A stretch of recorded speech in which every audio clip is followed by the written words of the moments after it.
If you're taking the LNAT, it's crucial that you're ready for both parts of the test. In this video, we're going to explore Section B, the essay writing task. For full advice on the LNAT, including a selection of practice questions, be sure to download the Big Book of Oxbridge applications for free, linked in the description.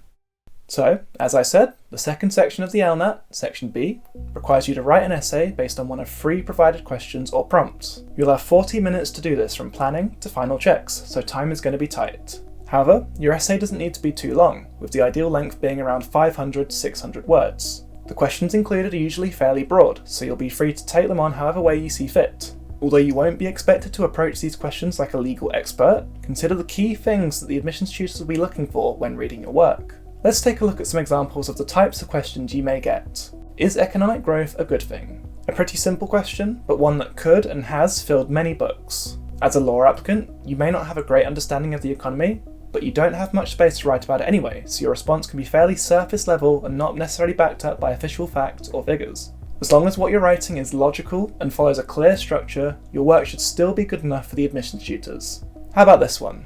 Governments should be obligated to resign following crises in which they have made use of emergency powers. Discuss.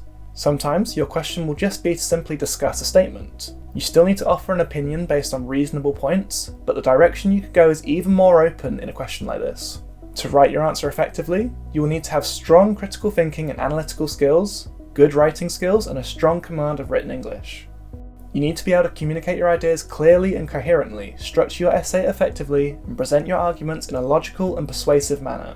Having a good understanding of current affairs will also work in your favour, though it's not always essential. The admissions tutors really like to see interesting and creative arguments that are backed up by evidence rather than opinions. Try to focus on these skills in your LNAT Section B preparation. So, let's take a look at the process of answering a standard Section B question. Firstly, you'll need to actually pick your question, which isn't always easy. You'll need a couple of minutes to read all the questions and consider which topic you know the most about and which you would have the easiest time writing about. Sometimes the topic you know the most about isn't actually the best option, as you may have too many discussion points to organise in such a short space of time. The goal of these essays isn't to be the most knowledgeable, but to provide the best arguments, explanations, and conclusions.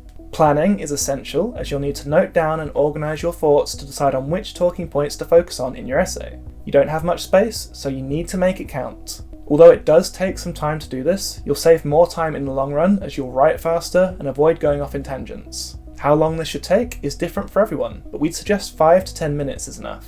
The structure of your essay is important to improve the efficiency and effectiveness of your writing. In the LNAT, you'll still be utilising the standard essay structure, but it'll need to be heavily condensed due to your time restrictions. Your introduction doesn't need to be more than a couple of sentences, as it just needs to present a brief outline of what you will discuss.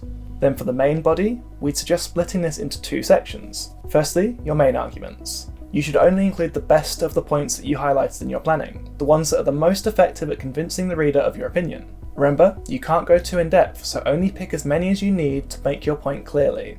You may also wish to include a counter-argument, either within your argument or as its own paragraph. This is a great way of providing balance in your essay, though you should also aim to provide a counter to this counter, with a rebuttal that stays on message.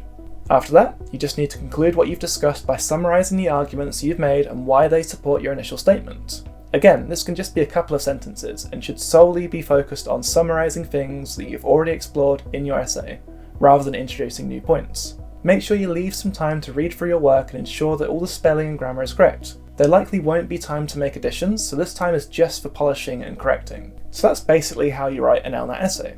It's not very different from regular essay writing, so you likely already know the best techniques and tips for improving your work. When it comes to preparation, the key is just to keep reading and writing whenever you can. You should already be reading a wide selection of texts for your Section A preparation, but take the time to consider how you would write these pieces if the topics appeared as one of your questions. Where possible, take the time to actually write your own version of these, ideally staying within the LNAT time limits. This is really the only effective way to prepare for Section B, as there's no point in trying to study certain topics in advance. Keep writing and get feedback where possible to help you improve for the real thing. I hope this look into LNAT Section B has been useful, and be sure to subscribe for even more on the LNAT, Oxford, Cambridge, and more. Best of luck.